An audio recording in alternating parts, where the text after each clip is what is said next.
Welcome back, and welcome back to the Horror Master YouTube channel. Welcome back to episode number 9 of the controversial album cover series, which, like I mentioned before, guys, we're just the tip of the iceberg. I can't believe I'm going 9 episodes straight. Next week, going to episode 10, which is going to be really, really fun. But, this is like I mentioned before, every single video. Thank you guys so much for the reception.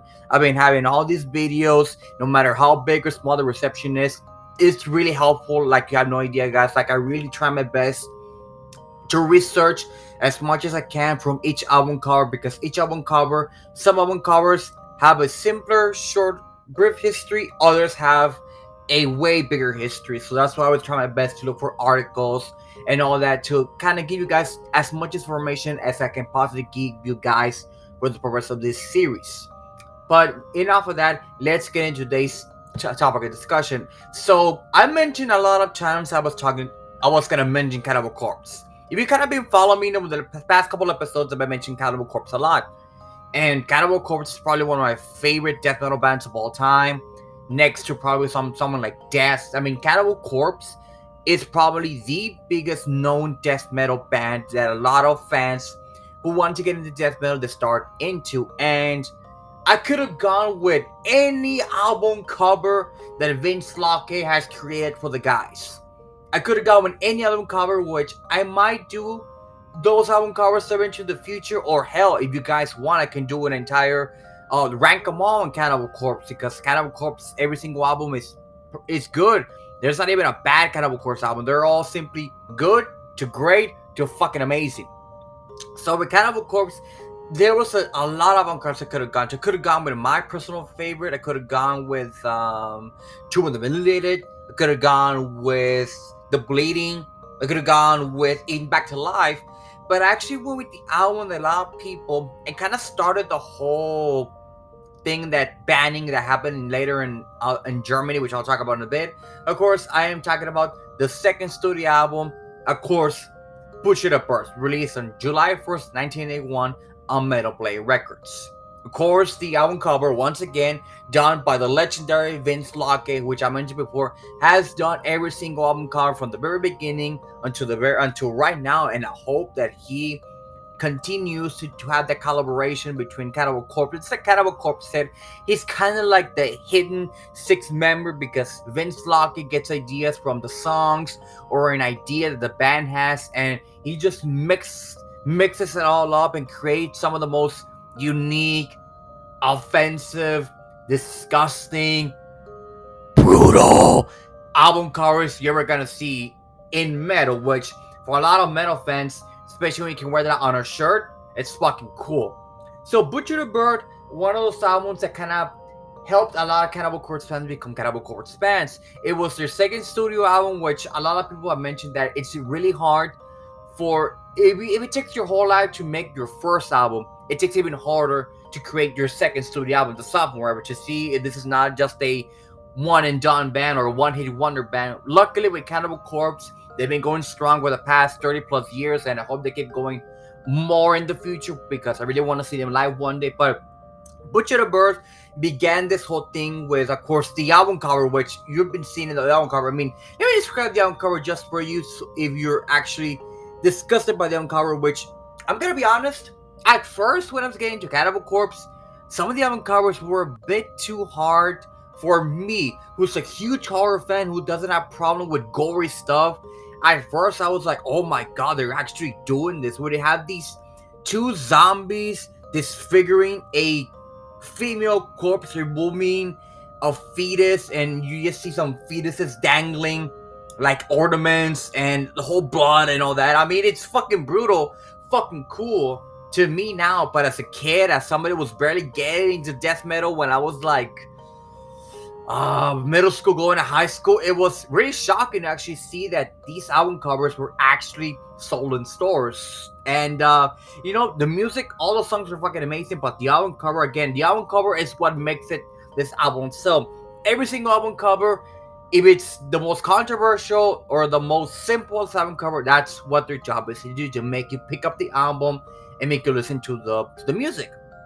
So Butcher the Bird has the distinguished honor or dishonor, alongside with Eaten Back to Life, to be banned in Germany when it was first released.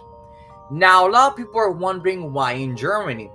Of course, Germany has a very long history with censorship after, of course, the Second World War, and it's understandable that Germany doesn't want, I guess, that kind of backlash on their people because, according to some Germans, not a lot of Germans are really ashamed of their history, which understandable because, of course, what kind of human beings were able, pretty much the Nazis, were able to do that, those horrific kind of stuff, and of course they began to censor a lot of stuff because they don't want, you know, chaos and all that, which is understandable. But for some other German people, like of course my good friend Hannah from the Horseman podcast, she's not really offended by this album covers, and we kind of talked about briefly on the Horseman podcast episode when we did the censorship and fashion and made about the Cannibal Corpse album covers that, you know, it was a big deal for Cannibal Corpse in Germany because they couldn't play any of those songs from the first two albums. And Butcher the Bird was the one album that kind of kicked off a whole bunch of keychains, not just in Germany, but Singapore. They couldn't play some of the songs. Some of the album covers had to be censored, which later on, some retailers or some promotional people had to actually sell the album with butcher paper on to cover it up, which that's kind of a unique marketing to kind of sell Butcher the Birth with butcher paper with the logo and all that, which is fucking cool.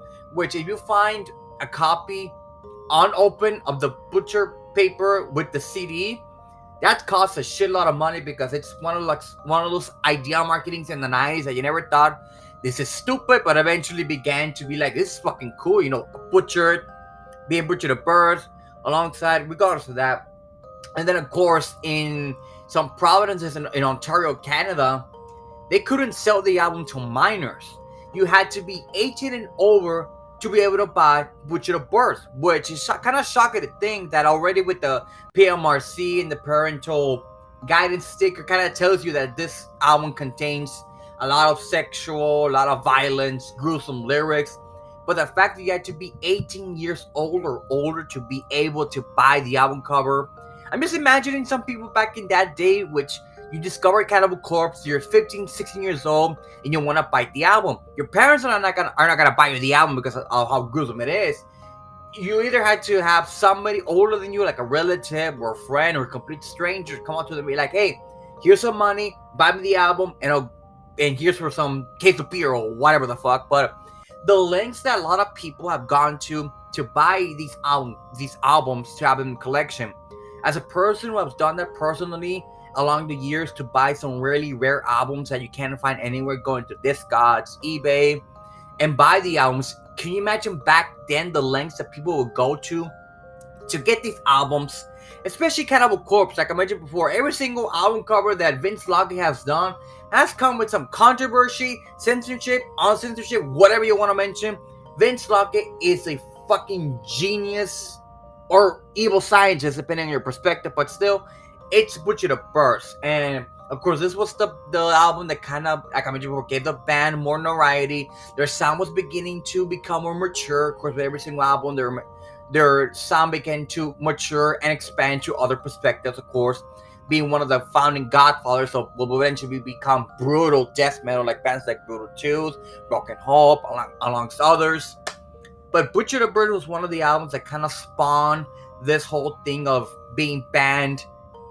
And I think, no, they're not banned anymore, because I think a couple of years, maybe like 5 years ago, they were unbanned in Germany. They could finally, after so many years of touring Germany, they could finally play some of these albums in Germany. And I think you could still sell the album in Germany, depending on that. I'm not sure. I'm just looking more into that. But I know there's some certain places, like still Singapore is really strict when it comes to selling Cannibal Corpse items, especially in like the Eastern Asian countries, since they're more traditional.